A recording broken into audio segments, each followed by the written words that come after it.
Guys, അപ്പോൾ നമ്മൾ ഇന്ന് നിങ്ങൾ ഈ വീഡിയോയിലൂടെ കാണാൻ പോകുന്നത് എൻ്റെയും മീനുവിൻ്റെയും എന്താ പറയുക ഒരു ഡൽഹി ട്രിപ്പാണ്. അപ്പോൾ അതാ നമ്മളിവിടെ ട്രെയിനിന് കാത്ത് നിൽക്കുകയാണ്. അതും ഒലോക്കോട് റെയിൽവേ സ്റ്റേഷനിൽ നമ്മൾ വെയിറ്റ് ചെയ്യണേ. അങ്ങനെ നമ്മൾ ട്രെയിനിനകത്ത് കയറി ഞാനും വിനൂടെ വരച്ചുകൊണ്ടിരിക്കുകയാണ്. പിന്നെ ഇപ്പോൾ കാണുന്നത് നിങ്ങൾ ട്രെയിനിൽ പോയിക്കൊണ്ടിരിക്കുന്ന കാഴ്ചയാണ്. ഇതാണ് ഞാൻ. കുറച്ച് വയസ്സൊക്കെ ഞങ്ങൾക്ക് കുറവാണ്. പിന്നീട് ആദ്യം ഞങ്ങളെത്തിയത് ആഗ്രയിലാണ്. ആഗ്രയിലൊരു ടൂറിസ്റ്റ് ബസ്സും പിടിച്ച് നമ്മൾ ആഗ്രയിലോട്ട് യാത്ര തുടങ്ങി. അങ്ങനെ നമ്മൾ ആഗ്ര ഫോർട്ടിലെത്തി. ഇതാണ് നമ്മുടെ ആഗ്ര ഫോർട്ട്.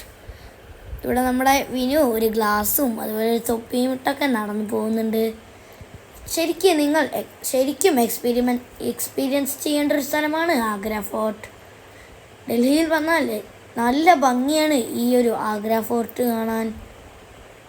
ഇതാണ് നമ്മുടെ ആഗ്ര ഫോർട്ട്. എത്ര പഴക്കമുണ്ട്, നമുക്ക് കണ്ടാൽ തന്നെ മനസ്സിലാകും എത്രത്തോളം പഴക്കമുണ്ടെന്ന്. ഈ കമാനത്തിലൂടെ നോക്കിയാൽ ഈ കാണുന്ന കമാനത്തിലൂടെ നോക്കിയാൽ നമുക്ക് താജ്മഹൽ കാണാൻ കഴിയും. അതാണ് താജ്മഹൽ. അപ്പോൾ ഇത് രണ്ടും പണി കഴിപ്പിച്ചിരിക്കുന്നത് ഷാജഹാൻ ചക്രവർത്തിയാണ്. ആഗ്ര ഫോർട്ടും താജ്മഹലും പണിഞ്ഞിരിക്കുന്നത്. പിന്നെ നമ്മൾ വീണ്ടും നടക്കാൻ തുടങ്ങി. ഇവിടെ ഒരുപാട് മരങ്ങളും എല്ലാം ഉണ്ട്. ശരിക്കും ആഗ്ര ഫോർട്ടിൻ്റെ ഭംഗി അറിഞ്ഞിരുന്നു. പിന്നെ നമ്മൾ ഇറങ്ങി. പിന്നീട് നമ്മൾ താജ്മഹലിൽ പോയി. ഇതാണ് താജ്മഹലിൻ്റെ ഗേറ്റ്. ഇതിൻ്റെ പ്രത്യേകത എന്താണെന്ന് വെച്ചാൽ ഇതിനകത്തു നിന്ന് നോക്കുമ്പോൾ നമുക്ക് താജ്മഹൽ കാണാൻ കഴിയില്ല. പക്ഷെ നമ്മൾ അപ്പുറത്ത് പോയാൽ മാത്രമേ നമുക്ക് കാണാൻ സാധിക്കൂ. ഇതാണ്, നമ്മൾ അതിനകത്തേക്ക് കയറിക്കൊണ്ടിരിക്കുകയാണ്. ഇവിടെ വന്നാൽ വളരെ തിരക്കായിരിക്കും. നമുക്ക് തന്നെ കാണാം അവിടെ ഒരു വെള്ളപ്രകാശം. നിങ്ങൾക്ക് താജ്മഹൽ തിരക്കില്ലാതെ കാണണമെങ്കിൽ നിങ്ങൾ രാവിലെ എണീറ്റ് നേരത്തെ വരണം. ഇല്ലെങ്കിൽ ഇത്രയും തിരക്കിന് അങ്ങനെ ആ മുന്നിൽ കാണുന്നതാണ് നമ്മുടെ താജ്മഹൽ. ലോക അത്ഭുതമായ താജ്മഹൽ നിങ്ങൾ എന്തായാലും കണ്ടിരിക്കണം. അവിടെ നിന്നും നമ്മൾ ടൂറിസ്റ്റ് ബസ്സിൽ കയറി ഡൽഹിയിലേക്ക് യാത്ര തുടങ്ങി. ഇപ്പോൾ നമ്മൾ പോകുന്നത് ഒരു ഹൈവേയിലൂടെയാണ്.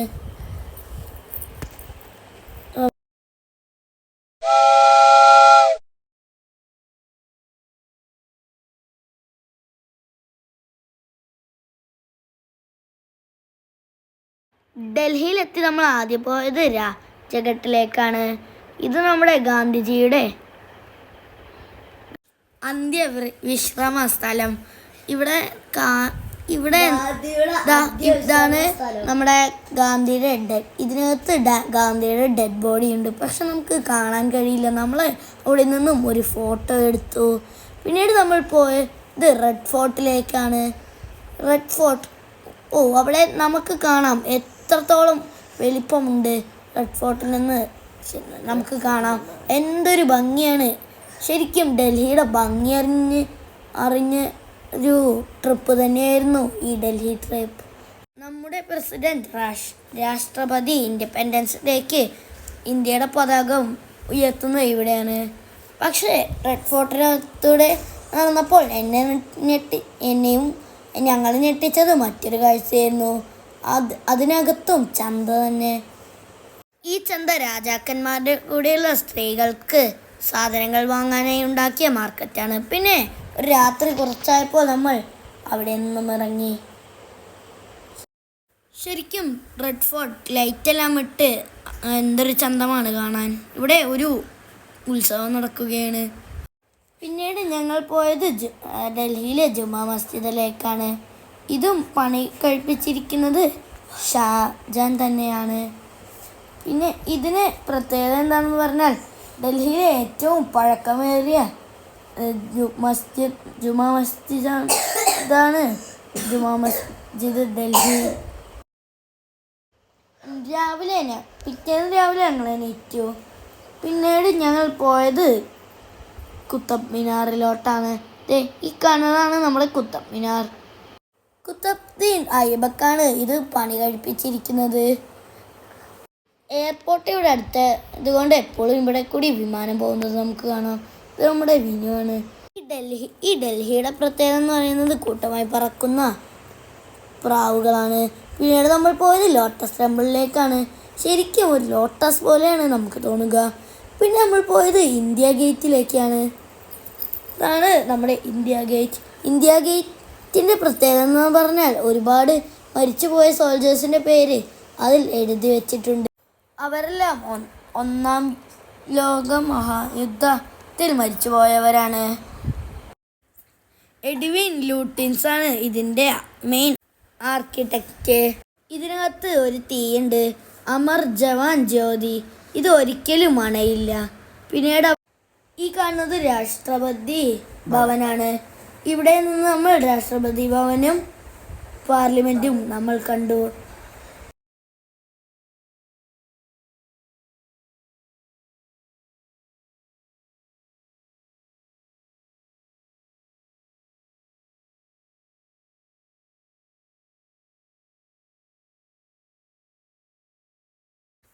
പിന്നീട് ഞങ്ങൾ ഡൽഹി സൂവിലേക്ക് പോയി. ഇത് അരേനയാണ് ഈ കാണുന്നത്. അങ്ങനെ നമ്മൾ ഒരു ബോക്കാട്ടം പിടിച്ച് യാത്ര തുടങ്ങി. പിന്നെ ഈ കാണുന്നത് ഒരുപാട് പക്ഷികളാണ്. ഇതിൻ്റെ ഒന്നും പേരെന്താണെന്ന് എനിക്കറിയില്ല. അവിടെ ഒരു പാരറ്റുണ്ട്, കോഴിയുണ്ട്, അങ്ങനത്തെ ഒരുപാട് പ്രാവുകളും ആനിമൽസും എല്ലാം ഇവിടെയുണ്ട്. ഈ കാണുന്നത് നമ്മുടെ ഹിപ്പോണ്. ഇത് മാൻകൂട്ടം, ഇതും ഹിപ്പോ. പിന്നെ ഞങ്ങൾ കടുവയെ കണ്ടു. അവിടെ ഉണ്ട് കടുവ. പിന്നീട് ഇതാണ് ആന, ഇതാണ് കാട്ടാന. പിന്നെ ഇതിനകത്ത് നമ്മൾ പുള്ളിപ്പുലിയെ കണ്ടു. അങ്ങനെ നമ്മൾ വീണ്ടും നടക്കാൻ തുടങ്ങി. അങ്ങനെ ഒരുപാട് ആനിമൽസിനെ കണ്ടു. ആ കാണുന്നതാണ് നമ്മുടെ ടൈഗർ മോൻ. പിന്നെ നമ്മൾ കുറച്ച് കഥയെല്ലാം പറഞ്ഞ് വീണ്ടും പോകാൻ തുടങ്ങി. ഇതാണ് നമ്മുടെ ബോക്കാട്ട് പോകുന്ന റോഡ്. അങ്ങനെ സൂ ഒക്കെ കണ്ട് നമ്മുടെ മുന്നിൽ ഒരു ജിപ്സി പോകുന്നുണ്ട്. നമ്മൾ സൂവിൽ നിന്നും ഇറങ്ങി ഒരു ഓട്ടോയും പിടിച്ച് പിന്നെ ഒരു ഡൽഹിയിൽ ഓട്ടോ സഫാരി നടത്തുകയാണ്. ഇവിടെ ഇപ്പോൾ നമ്മൾ കാണുന്നത് റോഡിലെ കാഴ്ചകളാണ്.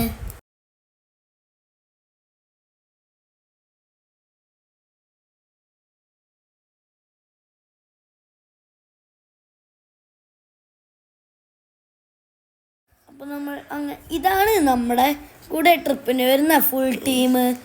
ഒരുപാട് ആളുകളുണ്ട്. നിങ്ങൾ ഇതിൽ ആരെങ്കിലും കണ്ടോ? പിന്നീട് ഞങ്ങൾ നാട്ടിലേക്ക് തിരിച്ചു വരികയാണ്. നമ്മൾ Delhi to Kerala train select ചെയ്ത് അതിൽ കയറി നമ്മൾ ടിക്കറ്റും എടുത്ത് പോവുകയാണ്. ഇത് പോകുന്ന വഴിക്കുള്ള കാഴ്ചയാണ്. ശരിക്കും മനോഹരമായ കാഴ്ച. പോകുന്ന വഴിക്ക് ചെറിയ മഴയും ഉണ്ടായിരുന്നു. ശരിക്കും പറഞ്ഞാൽ എനിക്ക് ഈ യാത്രയിൽ ഏറ്റവും ഇഷ്ടപ്പെട്ട നിമിഷമായിരുന്നു ഇത്. കാരണം മഴ ആസ്വദിക്കാൻ ഏറ്റവും ഇഷ്ടപ്പെട്ട ഒരാൾ തന്നെയാണ് ഞാൻ. നിങ്ങളിപ്പോൾ കാണുന്നതാണ്. ഇവിടെ നിന്നും കുറച്ച് പോയാൽ നമുക്ക് ഗോദാവരി പുഴ കാണാം. അങ്ങനെ നമ്മൾ ഗോദാവരി പുഴ എത്തി. ശരിക്കും പറഞ്ഞാൽ ഒരുപാട് നീളമുണ്ട് ഇതിന്. ഒപ്പം മലനിരകളും പ്രകൃതി ഭംഗി എന്നതിൻ്റെ വാക്കാണ്. പ്രകൃതി ഭംഗിയാണ് നമുക്ക് ഇവിടെ കാണാൻ കഴിയുന്നത്. ശരിക്കും നിങ്ങൾ എന്തായാലും ഒന്ന് പോകേണ്ട ട്രിപ്പ് തന്നെയാണ് ഡൽഹി. എന്തായാലും നിങ്ങളൊന്ന് പോയി വൈബ് ചെയ്യേണ്ട സ്ഥലമാണ് ഡൽഹി. കാരണം മസ്റ്റായും പോകേണ്ടതാണ്. ശരിക്കും നല്ലൊരു അനുഭവമായിരിക്കും നിങ്ങൾക്കുണ്ടാവുന്നത്. അങ്ങനെ പോകുന്ന വഴിക്ക് ഞങ്ങൾ കുറേ കൃഷിത്തോട്ടങ്ങൾ കണ്ടു. കേരളത്തിൽ കൃഷികൾ കുറവാണ്, പക്ഷെ ഇവിടെ കൃഷികൾ കൂടുതലായി എനിക്ക് തോന്നി. കാഴ്ചകൾ കണ്ട് ഞങ്ങൾ നാട്ടിലെത്തി. ഈ വീഡിയോ ഇഷ്ടമായെങ്കിൽ ദയവായി ഒരു ലൈക്കും ഒരു ഷെയറും ഒരു സപ്പോർട്ടും തരിക. സബ്സ്ക്രൈബ് ചെയ്യുക. പിന്നീട് അങ്ങനെ നമ്മൾ നാട്ടിൽ എത്തി. ഇതാണ് നമ്മുടെ സ്റ്റേഷൻ. ഇനി നിങ്ങൾ കാണാൻ പോകുന്നത് നമ്മൾ ട്രിപ്പിന് പോയപ്പോൾ എടുത്ത കുറച്ച് ഫോട്ടോസ്.